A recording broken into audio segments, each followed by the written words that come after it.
Dijelaskan di dalam kitab As-Sahifatun Nadhirah li Sayyid Ahmad Ar-Rifai radhiyallahu anhu ardah, yang disusun dan ditahqiq kitabnya oleh Sayyid Ibrahim Ar-Rifai di halaman 10 dan 11. Yaqulul Imam Safiyuddin Abdurrahman Al-Bakri Al-Qurashi, berkata Al-Imam Safiyuddin Abdurrahman Al-Bakri Al-Qurashi, anna min gharibi sya'nil Imam Ar-Rifai, di antara keistimewaan yang ada pada diri Al-Imam Ahmad Ar-Rifai, annahu kana ala sajadah syaikhan arifan murabbiyan.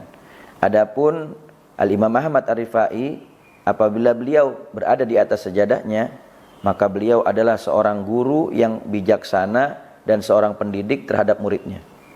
Wa alal mimbari wa'idhan hakiman aliman, dan ketika beliau berada di atas mimbar, maka beliau adalah seorang pemberi nasihat yang penuh dengan kebijaksanaan dan yang pandai di dalam segi keilmuan.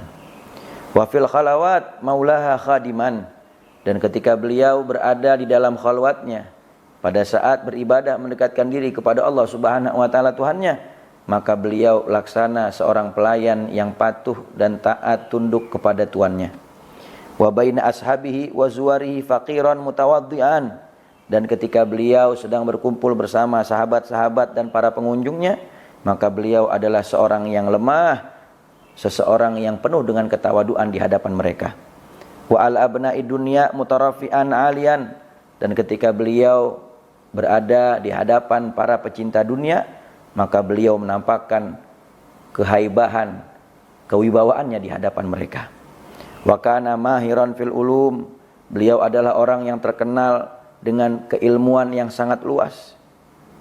Muwassa'an fil mantuqi wal mafhum, seseorang yang memiliki keluasan di dalam ilmu mantik, ilmu berbicara, dan juga keluasan di dalam memberikan kefahaman.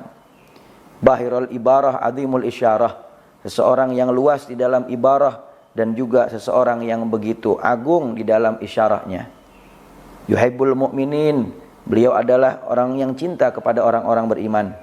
Wa yaqribul muhibbin, dan orang-orang yang cinta mendekat kepadanya.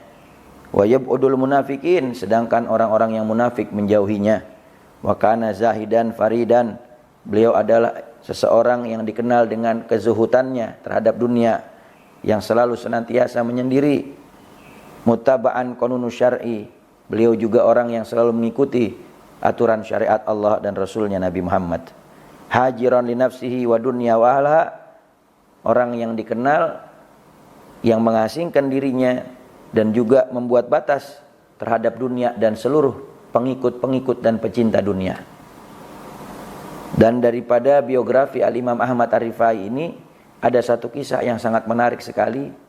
Dijelaskan bahwasanya hina waqaf Al-Imam Ar-Rifai tujahil hujrah nabawiyah, pada saat Al-Imam Ahmad Ar-Rifai radhiyallahu anhu wa ardhah, beliau sedang berada di hadapan makam mulia baginda Rasul Nabi Muhammad sallallahu alaihi wasallam di Madinatul Munawwarah.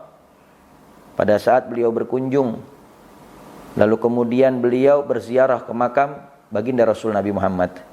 Waqala, dan beliau berkata, assalamu alayka ya jaddi, keselamatan untuk engkau wahai kakekku. Faqala lahu sallallahu alaihi wasallam, maka baginda Rasul Nabi Muhammad sallallahu alaihi wasallam pada saat itu ketika cucunya mengucapkan salam kepadanya, beliau menjawab, wa alaikas salam ya waladi, keselamatan pula untukmu wahai putraku. Fatuwajidul imam wajatha ala rukbatayhi saqitan summa qama wa qala, lalu kemudian pada saat itu Al-Imam Ahmad Ar-Rifai mendekat ke makam mulia baginda Rasul Nabi Muhammad, lalu beliau duduk dengan kedua lututnya, lalu kemudian tersungkur di hadapan makam baginda mulia Nabi Muhammad, lalu kemudian berdiri lagi seraya membaca syair, fi halatil bu'di ruhi kuntu ursiluha tuqabbilul ardi anni wa hiya naibati wa hadhihi daulatul ashbahi qad hadarat famdud yaminuka kay tahdha biha syafati. Kata Imam Ahmad Ar-Rifai, ya Rasulullah, pada saat aku berada jauh, ketika itu aku memiliki rasa rindu yang begitu besar kepada engkau, akan tetapi jasadku terhalang untuk sampai mendekat kepadamu.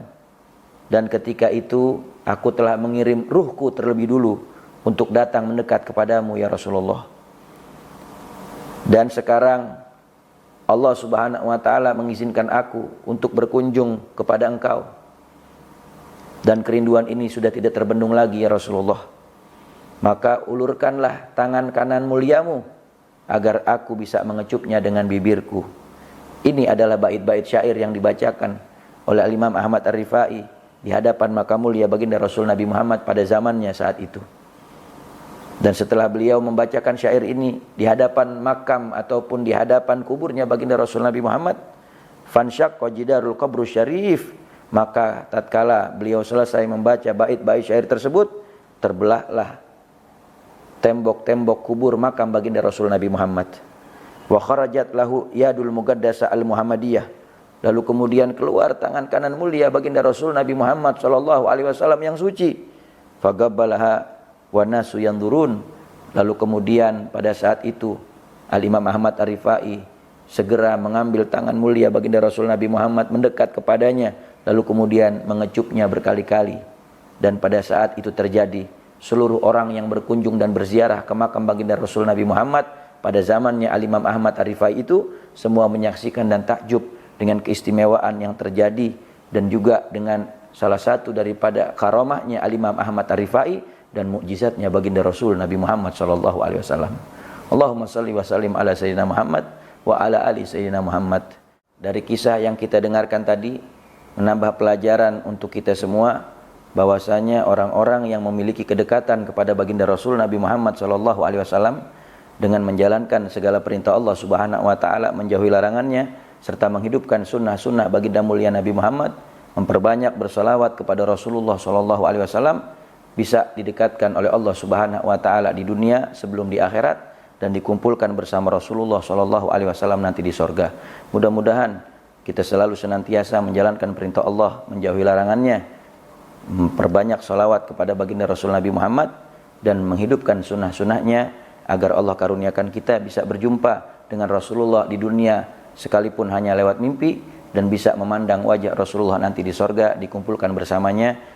Dan mudah-mudahan kita dikaruniakan oleh Allah Subhanahu wa taala bisa mengunjungi Makkah Al-Mukarramah dan juga Madinah Al-Munawwarah. Amin amin ya rabbal alamin.